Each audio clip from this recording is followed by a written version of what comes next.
Hello बच्चों।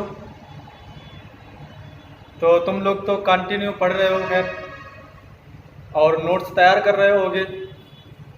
और जो लोग अभी चैनल को सब्सक्राइब नहीं किया है वो लोग चैनल को सब्सक्राइब कर दें, ताकि जैसे ही वीडियो पढ़े तुम लोगों के पास क्या है, नोटिफिकेशन पहुंच जाए वीडियो का। और ये जो वीडियो का लिंक है सभी अपने फ्रेंडों के पास इसको क्या कर दो, जल्दी से शेयर कर दो, ताकि वो भी इनको पढ़ सकें। ठीक है। तो हम लोग जो केमिस्ट्री में बेटा 12th की केमिस्ट्री में जो पढ़ रहे थे, कौन सा बायोमॉलिक्यूल्स पढ़ रहे थे, जैव अणु। तो जैव अणु का आज ये लास्ट लेक्चर है। तो हमने 4-5 लेक्चर 4 या 5 लेक्चर इसके लिए हुए। तो सारे अच्छे से पढ़ लेना, ताकि ये चैप्टर क्योंकि पूरा कंप्लीट हो गया, जो 5-6 मार्क्स आता है तुम लोगों का क्या है, तुम्हारे लिए एक यूजफुल ही होगा। आगे बात करते हैं जो हम लोगों ने अभी पहले पढ़ा था बेटा, इसमें फ्रक्टोज पढ़ा हुआ था। क्या पढ़ा था? फ्रक्टोज। हमने कल बताया था कि जो फ्रक्टोज के विषय में थोड़ा हम लोग, अब जो लास्ट टॉपिक है यही पढ़ना है, क्योंकि ग्लूकोज तो पढ़ चुके हैं। अब हमारा जो लास्ट टॉपिक बचा हुआ है, क्या बचा है? फ्रक्टोज बचा है। देखो बेटा, फ्रक्टोज की बात करते हैं।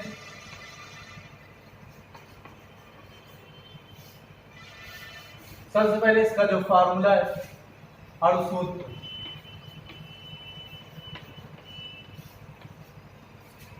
अणुसूत्र क्या होता है? C6H12O6। ये होता है क्या? अणुसूत्र। बात करते हैं बेटा संरचना सूत्र। तुम समझ रहे होगे कि ग्लूकोज की भी तो यही, ग्लूकोज का भी तो यही तो फार्मूला होता था, C6H12O6। हाँ, सही सोच रहे हो, क्योंकि ग्लूकोज और फ्रक्टोज दोनों का फार्मूला क्या होता है? C6H12 और क्या होता है? O6 होता है। बस जो डिफरेंट होता है वो संरचना में डिफरेंट होता है। तो देखते हैं क्या डिफरेंट है। CH2OH, बाकी वही सेम डिक्टो चलेगा। इधर आ जाएगा CO, CH होल 3, और क्या आ जाएगा? CH2OH। देखो क्या कार्बन 6 है, देखो 3 कार्बन ये, और 1 4 5 6 कार्बन तो हो गए बेटा। क्या हाइड्रोजन 12 है? देखो 2 3 हाइड्रोजन, और ये 3 2 6 हो गया, 6 3 कितने हो गए? 9, और 3 ये तो हो गए 12 हाइड्रोजन। अब ऑक्सीजन देखते हैं बेटा। ऑक्सीजन क्या 6 है? 1 2 और 3 ऑक्सीजन ये, तो 5 हो गया, 5 1 6। तो हमारा जो संरचना आया क्या आया? इस तरीके है। संरचना से क्या पता चल रहा है? या प्रॉपर्टीज लिख देना या नोट पॉइंट लिख देना। नंबर 1, तुम्हें क्या मिल रहा है? 6 कार्बन की एक लंबी श्रृंखला है। क्या लिखोगे? फ्रक्टोज में क्या होता है? 6 कार्बन की एक लंबी श्रृंखला। 6 कार्बन की क्या है बेटा? एक लंबी श्रृंखला है। दूसरा पॉइंट क्या लिखोगे बेटा? अगर दूसरा ध्यान से देखो तो तुम्हें क्या नजर आ रहा है? कितने हाइड्रोक्सी समूह है? OH समूह कितने? देखो 1 और 3 है 4, तो इसमें कितने? 4 होते हैं। और ग्लूकोज में कितने होते थे? याद होगा तुम्हें, 5 थे वहां पर OH कितने थे? 5, और यहाँ पर OH कितने हैं? 3 हैं। तो ये सब बातें, जो छोटी छोटी बातें, ये लर्न रखो। ठीक है। बात करते हैं कि जो हाइड्रोक्सी समूह है कितने? 4 OH समूह है। या लिख दोगे 4 है, 4 हाइड्रोक्सी समूह। 4 है कि 5 है? देखो 3 4 5 है बेटा। कितने हाइड्रोक्सी समूह है? सॉरी 5 हाइड्रोक्सी समूह है। वहां पर भी 5 थे, यहाँ पर भी क्या है? 5 है। वहां पर भी 6 कार्बन की लंबी श्रृंखला थी ग्लूकोज में, और फ्रक्टोज में भी क्या है? 6 कार्बन की लंबी श्रृंखला है। और देखो बेटा, देखते हैं इसमें क्या नजर आ रहा है? CO, कीटोन समूह। कीटोन समूह कितने हैं? मतलब एक कीटोन समूह है। कौन सा बेटा? एक कीटोन समूह है। और याद होगा वहाँ क्या होता था, CHO होता था, एल्डिहाइड होता था, और यहाँ कीटोन होता है, बस यही डिफरेंट है। याद रखना ग्लूकोज में एल्डिहाइड समूह होता है और फ्रक्टोज में कीटोन समूह होता है, ये डिफरेंट है।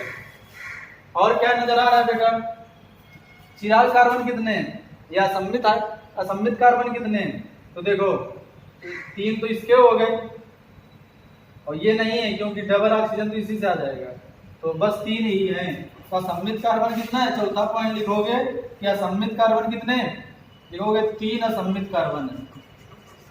3 क्या है बेटा, असम्मित कार्बन, 3 हमारे असम्मित कार्बन हो गए। तो ये बात समझ में आई कि नहीं आई?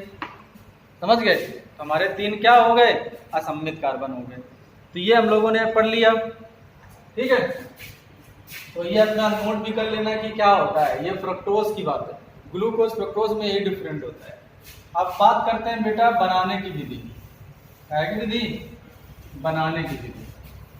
देखो बनाते कैसे हैं।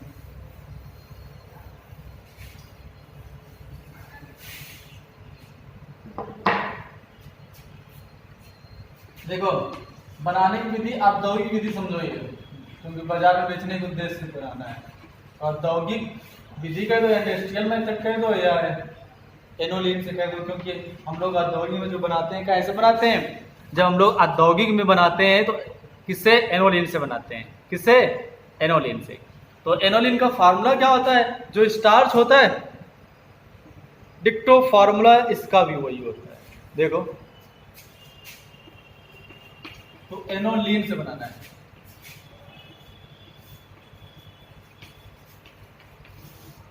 देखो बेटा एनोलिन का फार्मूला क्या होता है, C6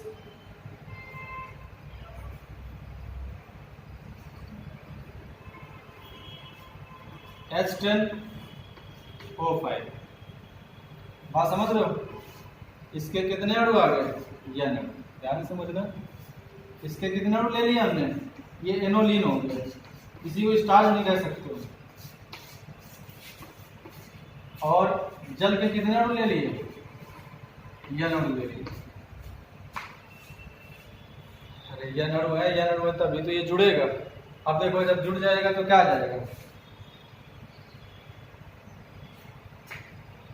कितना आएगा बेटा, C6H12O6 नहीं हो जाएगा, H2O का इसमें जुड़ गए, और कितने अणु आ गए, यह अणु आ गए। बात समझ रहे हो? या ऐसे समझो कि यह अणु यहाँ होता है, टोटल अणु है, जो ये यह नहीं, ये कहाँ जाएगा, ये यह आगे कर दो, ये कितने अणु आ गए। बात समझ गए? ये हमारा एनोलिन है, और ये क्या है, जल है। बताओगे जब एनोलिन का जल गठन कराते हैं तो क्या प्राप्त होता है, फ्रक्टोज प्राप्त होता है बेटा। क्या प्राप्त होता है, फ्रक्टोज प्राप्त होता है। तो ये हमें फ्रक्टोज क्या है, मिल गया। ठीक है, तो ये तुम लोग लिख लोगे और याद करते रहोगे, क्योंकि बहुत आता है बनाने की विधि। ठीक है, बात करते हैं फिजिकल प्रॉपर्टी। फिजिकल प्रॉपर्टी भौतिक गुण क्या है, बताओगे? ये भी सफेद रंग का क्या होता है, चूर्ण होता है, जो जल में क्या है, विलेय है, और ये जल में विलेय होता है और मीठा भी होता है। और ये हमारा क्या होता है, मोनोसैकेराइड एक प्रकार का। क्या है, मोनोसैकेराइड। बात तो तुम समझ गए होगे। ठीक है, बाकी इसको राइट कर लेना है और तुम्हें क्या है, लर्न करते रहना है। बात करते हैं क्या है, केमिकल प्रॉपर्टीज, रासायनिक गुण। अब ज्यादा ये नहीं आता है, बस डिफरेंट पूछा करते हैं कि ग्लूकोज और फ्रक्टोज में क्या डिफरेंट है। तो अब बात करते हैं क्या है कि ग्लूकोज तो हो गया, अब बात ग्लूकोज फ्रक्टोज में डिफरेंट हो गया। अब बनाने की विधि हमने पढ़ लिया। केमिकल प्रॉपर्टीज देख लो, पहले यह सिद्ध करो कि इसमें 5 OH हैं। तो 5 OH हैं तो वही रिएक्शन सेम कराओगे जो रिएक्शन हम लोगों ने किसमें कराया था, जो रिएक्शन हम लोगों ने किसमें कराया था, अरे बेटा ग्लूकोज में कराया था। ठीक है ना, तो जो हमने ग्लूकोज में कराया था वही रिएक्शन इसमें भी है। देखो हमारे क्या पास क्या होता है फार्मूला, CH2OH CO और CH2OH, CHOH, ठीक है, CHOH कितना होल 3 और क्या आ जाएगा CH2OH और प्लस क्या हो जाएगा, ये हमारा ये क्या है फ्रक्टोज है, इसीलिए आप PCl5 से करा दो। याद होगा अगर OH सिद्ध करना है तो PCl5 से कराओ या PCl3 से कराओ या SOCl2 से करा दो, एसिटिल क्लोराइड से करा दो, हमारे पास कई सारे होते हैं, ठीक है। देखो जब रिएक्शन लोगों ने कराया तो क्या आया, जहां OH है वहां पर अटैक होगा तो क्या आ जाएगा CH2Cl, CO ऐसे रहेगा, CHCl का होल 3 और क्या आ जाएगा CH2Cl, क्या नाम हो जाएगा 5 ग्लूकोज, 5 Cl जुड़ गए, इसका नाम हो जाएगा पेंटाक्लोरोग्लूकोज, ठीक है ना, या फ्रक्टोज ग्लूकोज नहीं, पेंटाक्लोरोफ्रक्टोज, या कह सकते हो क्या फ्रक्टोज पेंटाक्लोराइड या पेंटाक्लोरोफ्रक्टोज, सबसे बेस्ट क्या रहेगा पेंटाक्लोरोफ्रक्टोज।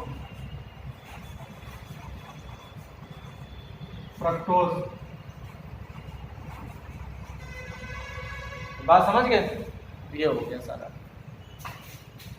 और प्लस इसके साथ क्या निकल जाएगा, याद होगा PCl5 में हमेशा क्या निकलता है POCl3 निकलता है, और आवश्यकता पड़ने पर HCl भी निकल सकता है और H2O भी निकल सकता है, ठीक है। तो बाकी अपना बैलेंस कर लेना, डिक्टो वैसे ही करना है जैसे उसमें किया था, लगता है 5 का गुणा होगा जहाँ तक, तो 5P आ गया तो 5P यहाँ पर भी होगा, तो हमारे ऑक्सीजन जो 5 थे वो तो निकल गए, P भी बैलेंस हो गया। क्लोरीन देखो कितने हो गए, यहाँ 25 क्लोरीन है, हाइड्रोजन 5 है ना, हाइड्रोजन अगर निकालोगे तो 5 HCl से निकलेगा, ठीक है, बैलेंस हो जाएगा। देखो चलो हाइड्रोजन 5 निकले, 5 हाइड्रोजन उधर चले गए, क्लोरीन देखो कितने इधर 25 है, इधर देखो 5 तो ये है और क्लोरीन का 3 क्लोरीन ये, तो 5 को मल्टीप्लाई कराया तो 15 आ गया, 15 20 हो गया, ये 25 आ गया, तो बैलेंस हो गया, ठीक है। बताओगे जब फ्रक्टोज की क्रिया फास्फोरस पेंटाक्लोराइड से कराते हैं तो क्या प्राप्त होता है, पेंटाक्लोरोफ्रक्टोज प्राप्त होता है, और इसमें 5 Cl जुड़े हुए हैं, इससे सिद्ध होता है कि इसमें 5 OH रहे होंगे, क्योंकि ये हमारा अटैक कहाँ पर करता है बेटा, OH में ही अटैक किया करता है। तो ये हमारी रिएक्शन होगी, और भी तुम दे दोगे PCl3 वाली दे दोगे, और क्या है और तुम्हारा एस्टर वाला जो हमने बताया था है ना, एस्टिल क्लोराइड वाला, वो वाली रिएक्शन दे सकते हो। तो ये तुम्हारा हो गया बेटा। आप बात करते हैं एक ये कि सिद्ध करो कि इसमें क्या है, CO कीटोन समूह है। कौन सा समूह है, कीटोन समूह है। तो कीटोन समूह है तो देखो भाई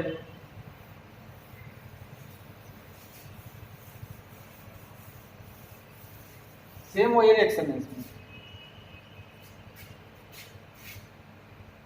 क्या आ जाएगा CH2OH और क्या CO CHOH का होल 4 होल 3 और CH2OH। रिएक्शन कराओगे कैसे, HCN से करा दो, क्योंकि HCN से कराओगे तो अटैक कहाँ पर करेगा, हमारा CO पर करेगा। देखो बेटा क्या जाएगा, CH2OH डिक्टो ऐसे ही रहेगा, CO है इधर चला जाएगा OH, इधर चला जाएगा Cl और इधर एक आ जाएगा क्या H, सही है। हाँ बस इतना क्या करना है, क्योंकि 3 हुआ है हो जाएगा, बाकी डिक्टो ऐसा रहेगा CHOH का होल ट्राइस और क्या आएगा CH2OH आएगा। अच्छा नाम क्या होगा इसका, फ्रक्टोज साइनोहाइड्रिन। क्या नाम है, CN माने साइनो, OH माने हाइड्रिन, इसका क्या नाम हो जाएगा फ्रक्टोज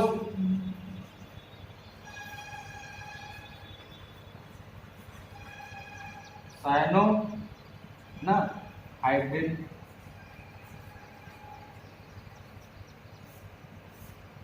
हाइड्रिन है, ठीक। तो बताओगे जब फ्रक्टोज की अभिक्रिया एससीएन से कराते हैं तो फ्रक्टोज साइनोहाइड्रिन प्राप्त होता है और इस अभिक्रिया से सिद्ध होता है कि इसमें एक कीटोन समूह भी उपस्थित है। तो ये सारा हो गया टॉपिक। यूजेज लिख लो, यूज का है तो जितना ग्लूकोज का जो होता है वही लगभग फ्रक्टोज का होता है। ठीक है, फ्रक्टोज में भी ये हमारा काफ़ी मीठा होता है, बात करें ये ग्लूकोज से भी ज़्यादा मीठा होता है। ठीक है, हमारे बहुलक में भी यूज किए जाते हैं। तो ये सारे हो गए। तो इस प्रकार ये चैप्टर तुम्हारा पूरा कंप्लीट हो गया। इससे संबंधित कुछ अगर पॉइंट होंगे, कुछ पॉइंट और हैं थोड़े बहुत, तो बता देंगे। बाकी ये चैप्टर तुम्हारा क्या हो गया है, कंप्लीट हो गया है। फिर में अपना लिख लेना और इनको याद करते रहना। ठीक है, जय हिंद।